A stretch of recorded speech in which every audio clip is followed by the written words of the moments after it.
Guarantee news ಎಕ್ಸ್ಪ್ಲೇನರ್ಗೆ ಸ್ವಾಗತ. ನಾನು ದುರ್ಗೇಶ್ ನಾಯ್ಕ.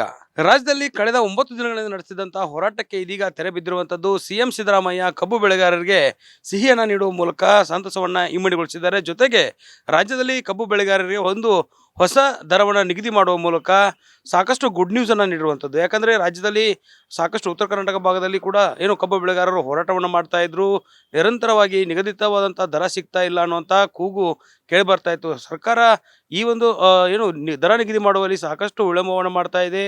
ಕಾರ್ಖಾನೆಯ ಮಾಲೀಕರು ಕೂಡ ಸಾಕಷ್ಟು ವ್ಯತ್ಯಾಸಗಳನ್ನ ಮಾಡ್ತಿದ್ದಾರೆ. ತಾರತಮ್ಯ ಆಗ್ತಿದೆ ಅನ್ನೋ ನಿಟ್ಟಿನಲ್ಲಿ ರಾಜ್ಯ ಸರ್ಕಾರ ಒಂದು ದರವನ್ನು ನಿಗದಿ ಮಾಡಿ ಇದೀಗ ಆದೇಶವನ್ನು ಹೊರಡಿಸಿದೆ. ಸಿಎಂ ಸಿದ್ದರಾಮಯ್ಯ ಅವರು ಖುದ್ದು 7 ಗಂಟೆಗಳ ಕಾಲ ಸತತ ಸಭೆಯನ್ನು ನಡೆಸುವ ಮೂಲಕ ರಾಜ್ಯದ ಕಬ್ಬು ಬೆಳೆಗಾರರಿಗೆ ಗುಡ್ ನ್ಯೂಸ್ ನೀಡಿರುವಂಥದ್ದು. ಒಂದು ಟನ್ಗೆ 3,300 ರೂಪಾಯಿ ದರವನ್ನು ಘೋಷಿಸಿದ್ದಾರೆ. ಇದು ಕಟಾವು ಮತ್ತು ಸಾರಿಗೆ ವೆಚ್ಚವನ್ನು ಹೊರತುಪಡಿಸಿ ಆಗಿರೋದು ಇನ್ನೊಂದು ಒಳ್ಳೆಯ ನಿರ್ಧಾರ ಅಂತಾನೆ ಹೇಳ್ಬೋದು. ಯಾಕಂದ್ರೆ ರಾಜ್ಯದಲ್ಲಿ ಸಾಕಷ್ಟು 81 ಕಾರ್ಖಾನೆಗಳಿವೆ. ಆ ಕಾರ್ಖಾನೆಗಳ ಮಾಲೀಕರ ಜೊತೆಗೆ ಸಿಎಂ ಸಿದ್ದರಾಮಯ್ಯ ಸಭೆ ನಡೆಸಿದ್ರು. ಜೊತೆಗೆ ರೈತ ಮುಖಂಡರ ಜೊತೆಗೂ ಕೂಡ ಸಭೆ ನಡೆಸಿದ್ರು. ಕಾರ್ಖಾನೆಯ ಮಾಲೀಕರು ಕೂಡ ಯಾವ ರೀತಿ ದರವನ್ನು ನೀಡಬೇಕು, ಜೊತೆಗೆ ಈಗ ಕಾರ್ಖಾನೆಗಳಲ್ಲಿ ನೀಡ್ತಿರುವಂತಹ ದರ ಎಷ್ಟಿದೆ, ಕೇಂದ್ರ ಸರ್ಕಾರ ನಿಗದಿಪಡಿಸಿದಂಥ ದರ ಎಷ್ಟಿದೆ ಅನ್ನುವಂಥ ಬಗ್ಗೆ ಎಲ್ಲ ಮಾಹಿತಿಗಳನ್ನು ತೆಗೆದುಕೊಂಡ ಸಿಎಂ ಸಿದ್ದರಾಮಯ್ಯ ಸತತವಾಗಿ ಕಾರ್ಖಾನೆಗಳ ಮಾಲೀಕರ ಜೊತೆ ಸಭೆ ನಡೆಸ್ತಾರೆ.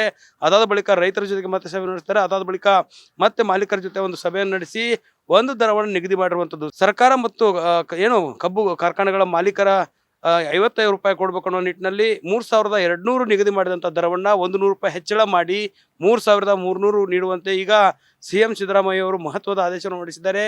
ಇದೇ ಆದೇಶವನ್ನ ಸಕ್ಕರೆ ಸಚಿವರಾದ ಶಿವಾನಂದ ಪಾಟೀಲ್ ಅವರು ಕೂಡ ಇವತ್ತು ಬೆಳಗಾವಿ ಜಿಲ್ಲೆಗೆ ಹೋಗಿ ಅಲ್ಲಿ ಪ್ರತಿಭಟನಾ ನಿರತರನ್ನ ಭೇಟಿ ಮಾಡಿ ಆ ಒಂದು ಆದೇಶ ಪ್ರತಿಯನ್ನು ನೀಡಿ ಹೋರಾಟವನ್ನು ವಾಪಸ್ ತೆಗೆದುಕೊಳ್ಳುವಂತೆ, ಜೊತೆಗೆ ಸರ್ಕಾರ ಆದೇಶವನ್ನು ಮಾಡಿರೋದನ್ನ ಮನವರಿಕೆ ಮಾಡುವಂಥ ಕೆಲಸವನ್ನು ಮಾಡಿದ್ದಾರೆ.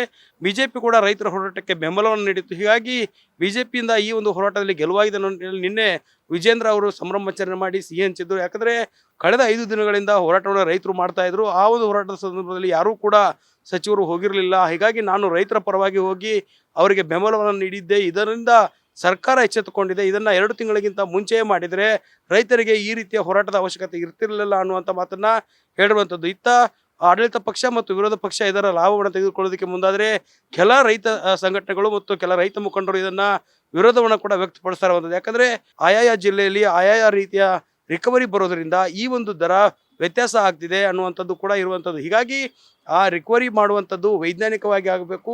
ನಿರಂತರವಾಗಿ ರಿಕವರಿಯನ್ನ ರೈತರ ಜಮೀನುಗಳಿಗೆ ಭೇಟಿಯನ್ನು ನೀಡಿ ಮಾಡಬೇಕು ಅನ್ನುವಂಥ ಒತ್ತಾಯವನ್ನು ಮಾಡಿದ್ದಾರೆ. ಹೀಗಾಗಿ ಸಿಎಂ ಸಿದ್ದರಾಮಯ್ಯ ಅವರು ಕೂಡ ಇದರ ವಿಚಾರಕ್ಕೆ ಸಂಬಂಧಪಟ್ಟಂತೆ ಕೂಡ ಜಿಲ್ಲಾಧಿಕಾರಿಗಳಿಗೆ ಕೆಲವೊಂದಿಷ್ಟು ಸೂಚನೆ ನೀಡಿದ್ದಾರೆ. ಅದರ ಜೊತೆಗೆ ಜಿಲ್ಲಾ ಉಸ್ತುವಾರಿ ಸಚಿವರಿಗೂ ಕೂಡ ಸೂಚನೆಯನ್ನು ನೀಡಿರುವಂಥದ್ದು. ರೈತರ ಪರವಾಗಿ ರಾಜ್ಯ ಸರ್ಕಾರ ಯಾವ ರೀತಿ ನಿಲುವನ್ನು ಹೊಂದಿದೆ, ರೈತರ ಪರವಾಗಿ ಈ ಒಂದು ಕಬ್ಬು ಬೆಳೆಗಾರರ ಪರವಾಗಿ ಸರ್ಕಾರ ಯಾವ ರೀತಿ ಮಾತುಕತೆಯನ್ನು ನಡೆಸಿದೆ, ಸಕ್ಕರೆ ಕಾರ್ಖಾನೆಗಳ ಮಾಲೀಕರ ಜೊತೆಗೆ ಮಾತುಕತೆ ನಡೆಸುವ ಮೂಲಕ ಅವರನ್ನು ಒಪ್ಪಿಸುವ ಕೆಲಸವನ್ನು ಮಾಡಿದರೆ ಕೇಂದ್ರ ಸರ್ಕಾರ ಕೂಡ ಸಿಎಂ ಸಿದ್ದರಾಮಯ್ಯ ಅವರು ಪತ್ರವನ್ನು ಬರೆದಿದ್ದಾರೆ. ಹೀಗಾಗಿ ಈ ಒಂದು ದರ ನಿಗದಿ ವಿಚಾರ ಸಕ್ಕರೆ ಕಾರ್ಖಾನೆ ಮಾಲೀಕರು ಮತ್ತು ಸರ್ಕಾರದ ನಡುವೆ ಆದರೆ ಇನ್ನೂ ಕೂಡ ಒಂದಿಷ್ಟು ದರ ಹೆಚ್ಚಳ ಆಗಬೇಕು ಅನ್ನೋ ನಿಟ್ಟಿನಲ್ಲಿ ಕೇಂದ್ರಕ್ಕೆ ನಿಯೋಗವನ್ನು ಭೇಟಿ ಮಾಡಬೇಕು. ಜೊತೆಗೆ ಈ ಭಾಗದಲ್ಲಿರುವಂಥ ರೈತರ ಜೊತೆಗೆ ಸಿಎಂ ಸಿದ್ದರಾಮಯ್ಯ ಖುದ್ದು ದೆಹಲಿಗೆ ಹೋಗಿ ಪ್ರಧಾನಿ ನರೇಂದ್ರ ಮೋದಿ ಅವರನ್ನ ಭೇಟಿ ಮಾಡ್ತೀನಿ ಅನ್ನುವಂಥ ಮಾತುಗಳನ್ನು ಕೂಡ ಹೇಳಿರುವಂಥದ್ದು. ಹೀಗಾಗಿ ರಾಜ್ಯದ ರೈತರಿಗೆ, ಅದರಲ್ಲೂ ಕೂಡ ಕಬ್ಬು ಬೆಳೆಗಾರರಿಗೆ ಒಂದು ಗುಡ್ ನ್ಯೂಸ್ ಅನ್ನು ರಾಜ್ಯ ಸರ್ಕಾರ ನೀಡಿದೆ.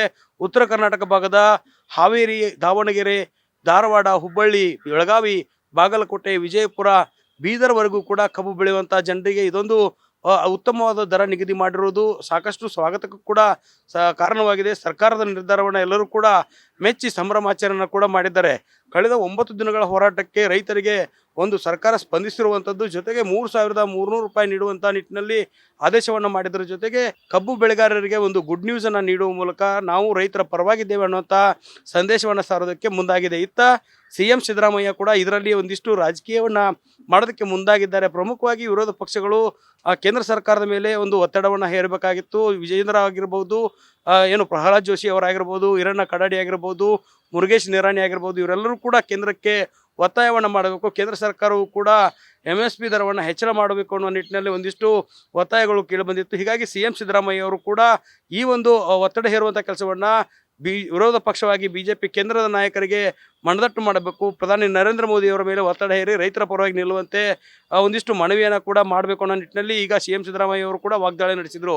ಪ್ರಹ್ಲಾದ್ ಜೋಶಿ ಅವರು ಕೂಡ ಈ ಹಿಂದೆ ಇರುವಂಥ ದರ ಈಗಿರುವ ದರ ಅಂತ ಮತ್ತೆ ಕಬ್ಬು ಮತ್ತು ಸಕ್ಕರೆ ಎಥನಾಲ್ ವಿಚಾರಕ್ಕೆ ಸಂಬಂಧಪಟ್ಟಂತೆ ಸಾಕಷ್ಟು ದರದ ವಿಚಾರಕ್ಕೆ CM ಸಿದ್ದರಾಮಯ್ಯ ಮತ್ತು ಪ್ರಹ್ಲಾದ್ ಜೋಶಿ ಅವರ ನಡುವೆ ವಾಕ್ಸಮರ ಟ್ವೀಟ್ ವಾರ್ ನಡೀತಾ ಇತ್ತು. ಅದೆಲ್ಲದರ ನಡುವೆ CM ಸಿದ್ದರಾಮಯ್ಯ ರಾಜ್ಯದ ಬೆಳೆಗಾರರಿಗೆ ಗುಡ್ ನ್ಯೂಸ್ ಅನ್ನು ನೀಡಿದ್ದಾರೆ. ಇದು ಮುಂದೆ ರೈತರಿಗೆ ಯಾವ ರೀತಿ ಹೆಚ್ಚಳ ಆಗತ್ತೆ, ಕೇಂದ್ರ ಸರ್ಕಾರಕ್ಕೆ ಮನವಿಯನ್ನು ನೀಡೋದಕ್ಕೆ ಬಿಜೆಪಿ ಮತ್ತು ಕಾಂಗ್ರೆಸ್ ಸರ್ಕಾರದ ನಿಯೋಗ ಪ್ರಧಾನಿ ನರೇಂದ್ರ ಮೋದಿ ಅವರನ್ನ ಭೇಟಿ ಮಾಡುತ್ತೆ ಅನ್ನೋದು ಕೂಡ ಬಹಳಷ್ಟು ಕುತೂಹಲ ಮೂಡ್ತಾ ಇದೆ. ಸದ್ಯಕ್ಕಂತೂ ರಾಜ್ಯದ ಕಬ್ಬು ಬೆಳೆಗಾರರಿಗೆ CM ಸಿದ್ದರಾಮಯ್ಯ ಸರ್ಕಾರ ಗುಡ್ ನ್ಯೂಸ್ ನೀಡಿರುವಂಥದ್ದು.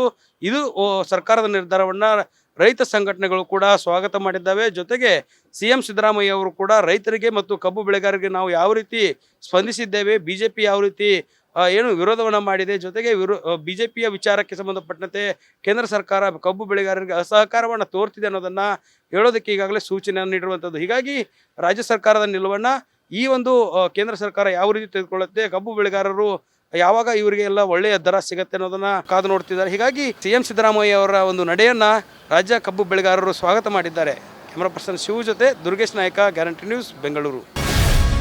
ಗ್ಯಾರಂಟಿ ನ್ಯೂಸ್, ಸುದ್ದಿ ಖಚಿತ, ನ್ಯಾಯ ನಿಶ್ಚಿತ.